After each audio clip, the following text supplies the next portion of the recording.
Hello and welcome to this session. We have with us Whitney Johnson. She's the CEO and founder of WLJ Advisors, one of the leading management thinkers in the world, a LinkedIn top 20 voice, a best-selling author, and a host of the Disrupt Yourself podcast. Whitney, thank you for joining us. Oh, Kumaar, I'm so happy to be here. Whitney, this has obviously been a very trying time for many people, a time of disruption. It's almost like your podcast was, ripe for this moment in history. Yeah. Which is in some ways a really good thing, but in other ways, a really hard and difficult and challenging thing. Sure. What are the key takeaways from your experience in the last 8 or 9 months as you work with leading entrepreneurs and organizations on managing this crisis? Yeah. It's interesting. So because you've got this background of mountains behind you, I feel like I need to tell a story around that. And then I will go to the takeaways. So seeing those beautiful mountains, and I hope everybody who's watching sees how Kumaar and I color coordinated for all of you. But last year, right after Kumaar and I first met, I had this, I had gone to Peru and was asked to speak in Peru. And so if you're in Peru, of course, you go to Machu Picchu. And so we did. And there's this village that you can tour, but there's also this mountain that you can climb. And so we decided to climb the mountain because our guide told us we were going to climb the mountain, which is sometimes a very good thing. It was a tough climb, treacherous in places. At certain points, the paths were so narrow, we were worried that we would fall to our death. But in fact, we made it up. What was fascinating to me, though, is as we were coming back down the mountain, we have someone who's now going up the mountain, stop our guide and asks him the question. I'm going to say it in Spanish first so we can capture that moment, and then I'll translate it into English. But he says, so nunca es problema, siempre es aprendizaje, which basically means it's never a problem, you're always learning. And I was just like, what? Like, we just climbed this mountain. We could have plunged to our death, and you're saying it's never a problem, you're always learning. And I think that that's a really fitting metaphor for the experience that we're all having right now, is that we want to say it's never a problem, we're always learning. But that is really hard when we're super scared. And so I think one of my first big takeaways, and I've got a couple, but I'll start here, is that we've all been, in my work, I talk about the S-curve. So you can see the waves in that picture on the background. So I think about S-curves as waves, and that everyone's on this S-curve. And you start at the bottom and you sort of move up that top as you move along the S-curve, whether in your career or in life. And then when you get to the top of the S-curve, you have to decide, well, am I going to jump to a new S-curve? And this last year, none of us have had to make that decision, like, do I jump or don't I jump? We've just all been pushed. And so one of the big challenges is that we're now at the bottom of this S-curve, but it feels so scary in so many ways that many of us, and I would say all of us, depending on the day, go into this survival mode. Can I survive? Will there be enough food? Will I have enough emotional energy? Do I have enough capacity to get through this? And the challenge is that when we're in survival mode, we can't be in learning mode. And so that to me is a challenge, because there is so much happening. There are so many constraints. There's so much feedback coming at us of how we could get better, how we could improve. But if we can't toggle out of survival into learning mode, this year, these couple of years are going to pass and we won't have learned anything. And so that to me is one of the biggest challenges, is how do we flip the switch in our brain? And this is what you focus on, Kumaar, is this idea of being in learning as opposed to survival mode. So that's, I'll start and stop there for just a minute. That's really interesting. And it's actually a great perspective on how you can, learn from every situation in life, whether it's work or business or, personal life. When we're speaking about learning, what do you see the role of learning in this age of disruption, which we have now entered?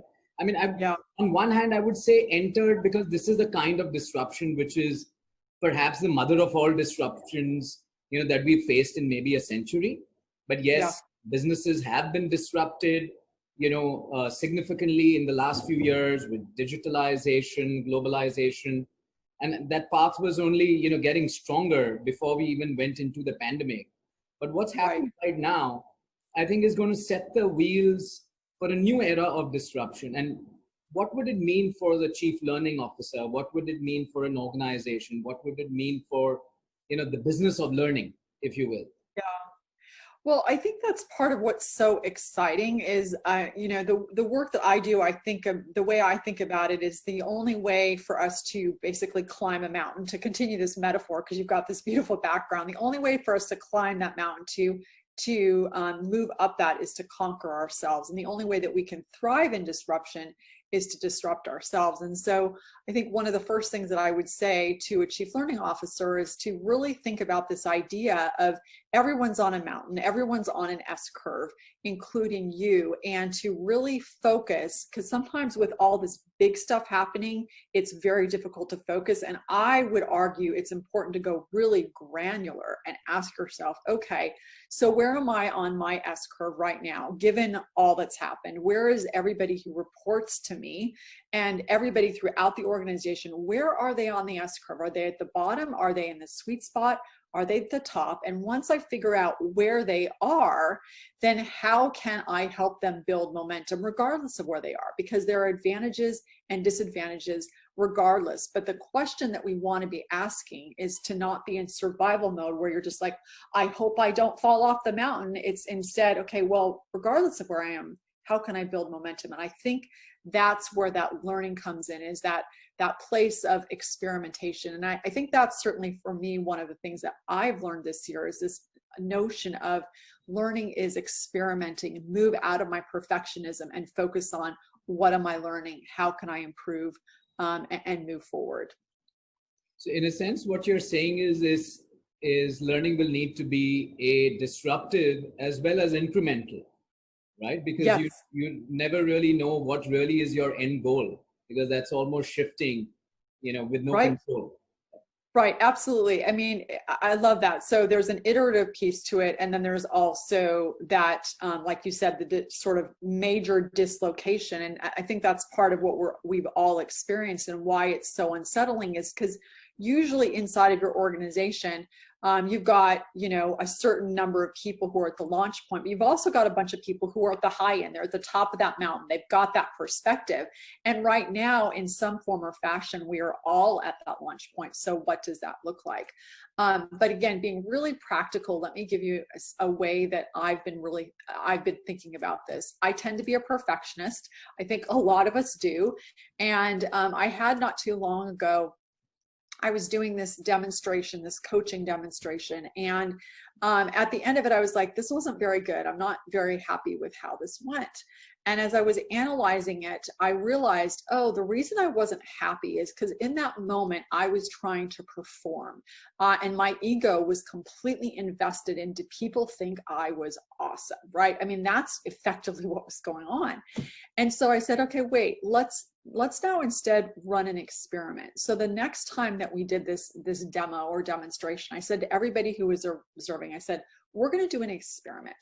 And right now I'm going to coach. And there are going to be some moments where you look at how I coach and you think, wow, she's amazing. She's so good at this. And there are going to be other times you're like, oh, that wasn't so good. Which is fine, because then when that happens, I want you, regardless actually of what happens, I want you to be observing like, well, what worked and what didn't, and what would you do in that situation? And when I did that, I basically took my ego, I took everybody's ego off the table. It wasn't even part of the conversation. Now we're in this place of, well, let's just experiment and let's see what we're learning. And what I'm discovering is that the way over and under and around perfectionism is this willingness to experiment. And basically, when you're willing to experiment, you're going to learn a lot faster, because failure isn't even part of the picture. You're just experimenting. And so I think, actually, Kumaar, one of the gifts of 2020 was that we were all so sloppy and so messy in so many ways. Children running across, the screen behind us. We gave ourselves some grace to learn and to be sloppy. And I think if we can carry that as a gift into 2021 and continue this mindset of, I'm not failing, I'm just learning, I'm experimenting. I think that's going to allow us to deal with the macro disruptions that will continue to happen. But because we're disrupting ourselves and experimenting, we're going to be able to move through that. We're going to be able to move up that mountain a lot faster and actually enjoy it a lot more. So we really can say it's never a problem. We are always learning. Again, that's really a simple but not yet easy way to look No. at it, right? I mean, it's very simplistic and it's profound, but like you said, it's not easy to do that. So, which brings me to my next question. How has the lockdown been for you personally? How have the last 8 or 9 months been? And, as somebody who's coaching others, who's, leading a large enterprise, working with entrepreneurs, how has the mental process been for you? Yeah. Because we are all vulnerable to a certain extent, irrespective of who we are and where we are coming from. So, yeah. It's such a great question. And I love that you're asking, because I think about personal disruption, that you're asking me, well, so Whitney, walk your talk, how are you disrupting yourself? And I will say, Kumaar, when we first went into lockdown, which in the United States was in early March, I did have a couple of days where I was scared. I was, I could feel myself being really scared and wanting to give into the fear.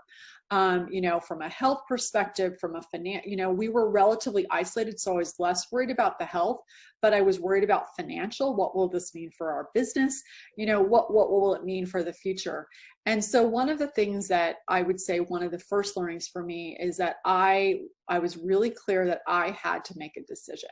Was I going to be afraid? Was I going to give into the fear, or was I going to hope?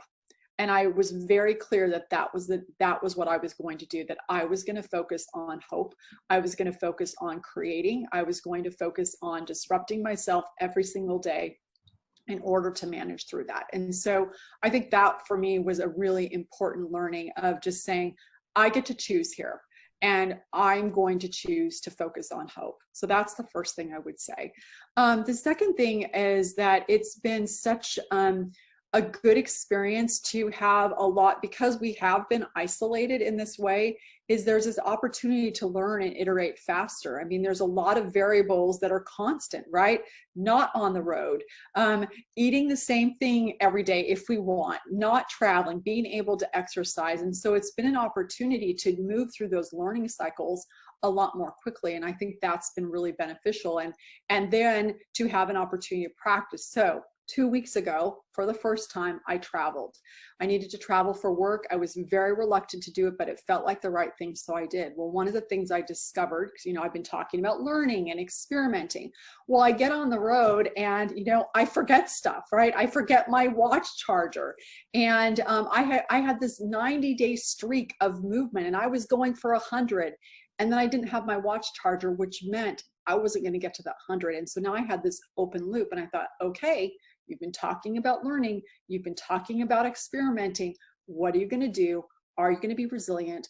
Are you going to manage through this? And so I said, I'm just going to live with this. I'm not going to find an Apple store. I'm just going to have the experience of things not working that way I wanted to, and live with that gap and see what it feels like. And so I would say, again, I choose hope over fear, number one. Number two, this opportunity to iterate, rapid cycle, real time. And then number three, then put those experiments to work and say, oh, actually, I am learning something, but it's hard to learn. But now I'm building up that muscle of how to do it. Wow. That's just so much for one to, take in and try and practice, it's amazing, because clearly what you're saying is it's not just about the experience by itself, but can you really immerse yourself in that moment and say, what is the learning there? And how do I build resilience? How do I be agile? When do I choose not to be agile and just step back and be in that moment? There's tremendous amount of learning there. And, it brings us to the end of this session. But thank you so much, Whitney. This has been fantastic. Some really great insights and some very candid views. And I'm sure all our viewers would be taking notes and, find it really helpful. Well, thank you, Kumaar, for having me. It's been a pleasure. Bye-bye.